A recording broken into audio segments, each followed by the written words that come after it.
আজকে থেকে ধরেন লক্ষ কোটি বছর আগে, কত কোটি বছর আমরা জানি না, আল্লাহ রাব্বুল আলামিন একা ছিলেন।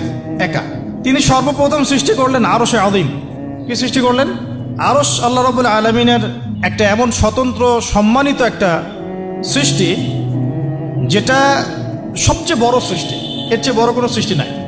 এমনকি কিয়ামতের মাঠে এই আরশের ছায়া আল্লাহ রাব্বুল আলামিন 7 শ্রেণীর মানুষকে ছায়া দিবে। সুবহানাল্লাহ। ওই 7 শ্রেণী সম্পর্কে আমরা অন্য হাদিসে পড়ে নিব, অনেকে হয়তো জানেন। তো আরশ সৃষ্টি করার পরে আরশটা ছিল পানির উপরে। কোথায় ছিল? পানির উপরে। সূরা হুদের মধ্যে আছে।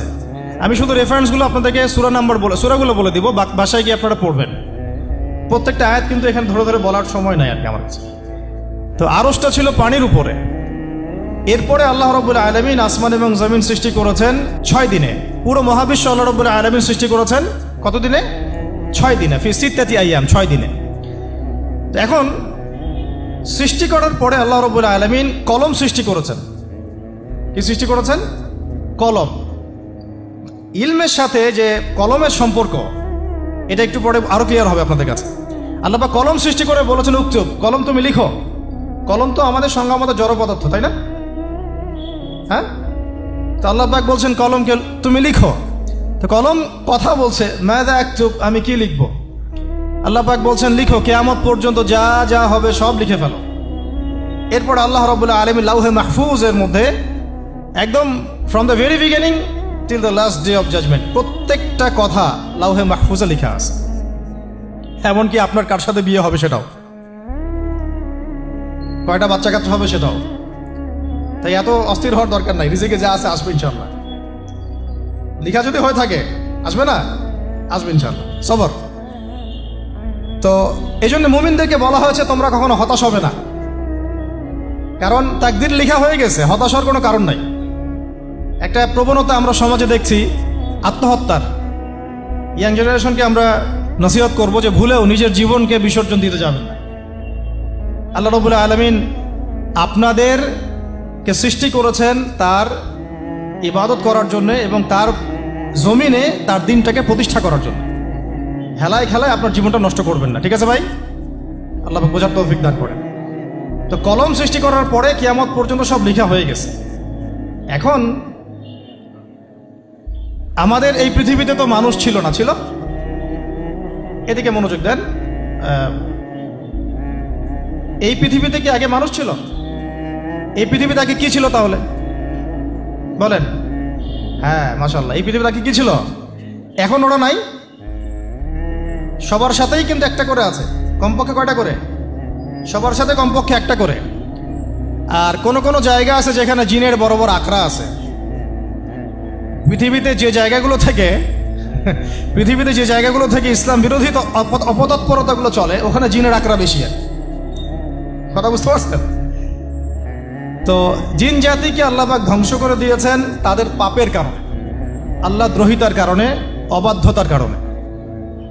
এখন আল্লাহ রাব্বুল আলামিন ইরাদা করলেন পৃথিবীতে আমাদেরকে সৃষ্টি করবেন, মানে মানুষকে সৃষ্টি করবেন। আল্লাহ পাক তার সমস্ত ফেরেশতাদেরকে একত্রিত করলেন। ঘটনাটা কিন্তু খুব ইন্টারেস্টিং। আমি জানি এখানে ওলামায়ে কেরামও আছেন, তবে আমি সবার জন্য প্রযোজ্য হয় এমন কথা বলারই চেষ্টা করছি, কারণ অনেকে হয়তো এগুলো নাও জানতে পারে। তো আল্লাহ পাকের ভাষায় আমি যদি বলি, আল্লাহ রাব্বুল আলামিন বলছেন বা'দা আউযু বিল্লাহি মিনাশ শাইতানির রাজীম ওয়াইয ক্বালা রাব্বুকা লিল মালায়েকা ইন্নী জাঈলুন ফিল আরদি খলিফা। হে নবী মুহাম্মদ সাল্লাল্লাহু আলাইহি ওয়াসাল্লাম, তুমি স্মরণ করো সেই সময়ের কথা যখন আল্লাহ তোমার রব সমস্ত ফেরেশতাদেরকে ডেকে বলেছিলেন যে ইন্নী জাঈলুন ফিল আরদি খলিফা, আমি জমিনে মানে পৃথিবীতে আমার খলিফা পাঠাতে চাই। কি পাঠাতে চাই? আরো জোরে বলেন। আল্লাহ পাক বলেননি পৃথিবীতে মানুষ পাঠাতে চাই, পৃথিবীতে নতুন কোনো মাখলুক পাঠাতে চাই। আমাদেরকে আল্লাহ পাক সম্মানের শব্দে সম্মানিত করেছেন, বিশেষায়িত করেছেন। আমাদেরকে বলেছেন আমরা আল্লাহর খলিফা, আমরা আল্লাহর খলিফা।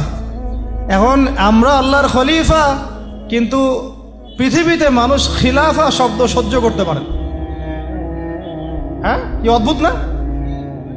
এটা কোরআনের কি শেষের দিকে আছে না প্রথম দিকে আছে? সূরা বাকারার একদম শুরুর দিকে 3টা 4টা 5টা পৃষ্ঠা উল্টালে দেখবেন এই একটা আছে।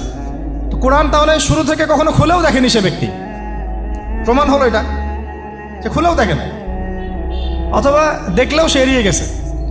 আল্লাহ পাক আমাদেরকে বললেন যে পৃথিবীতে আমি আমার খলিফা পাঠাতে চাই। তাহলে আদম আলাইহিস সালামকে আল্লাহ পাক মোহাব্বতের শব্দে, সম্মানের শব্দে বিশেষায়িত করলেন কি বলে?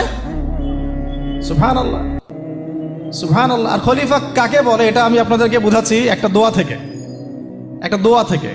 এই যে গাড়িতে করে আমরা বাসা থেকে আসলাম বা যখন কোনো সফরে যাই, আমরা একটা দোয়া পড়ি, সুবহানাল্লাযী সাখখারা লানা হাযা ওয়া মা কুন্না লাহু মুকরিনিন ওয়া ইন্না ইলা রাব্বিনা লামুনকালিবুন। এতটুকু তো পড়ি নাকি? বা এগুলো পড়তে হবে?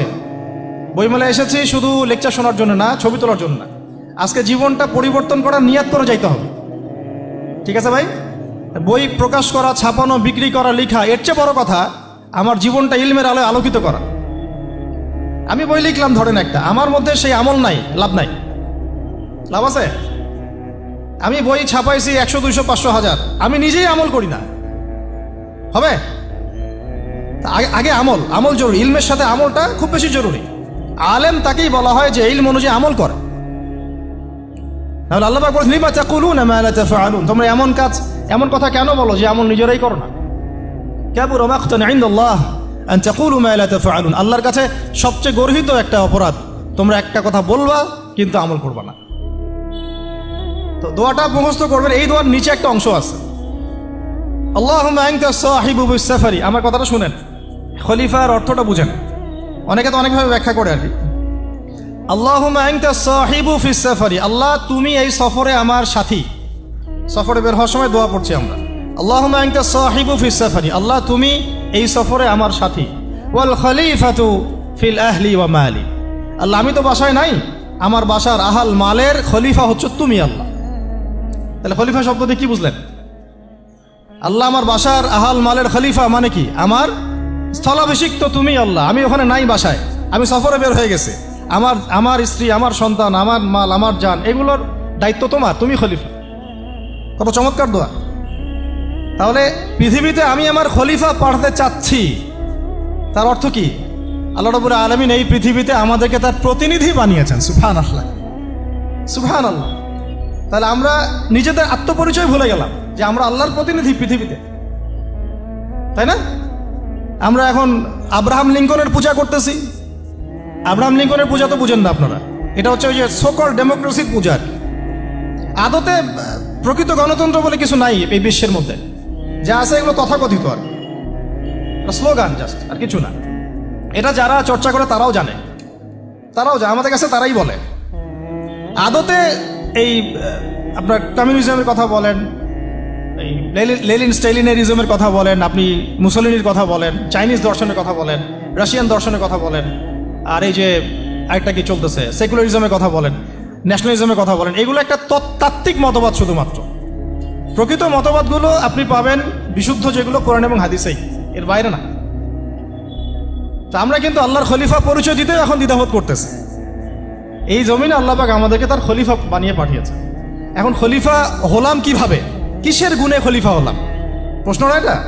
আমাদের কি 10টা হাত, 10টা পা, বেশি শক্তি ফেরেশতাদের চাইতে, যে আমরা খলিফা হলাম কিসের ভিত্তিতে আর কিভাবে হলাম? এটা শুনুন। আল্লাহ পাক বলছেন ওয়াল্লামা আদামাল আসমাআ কুল্লাহা, আল্লাহ বলছেন আমি আদমকে এই মহাবিশ্বের যত নাম আছে, নাউন্স, ইসম, সব শিক্ষা দিয়েছি। সুবহানাল্লাহ।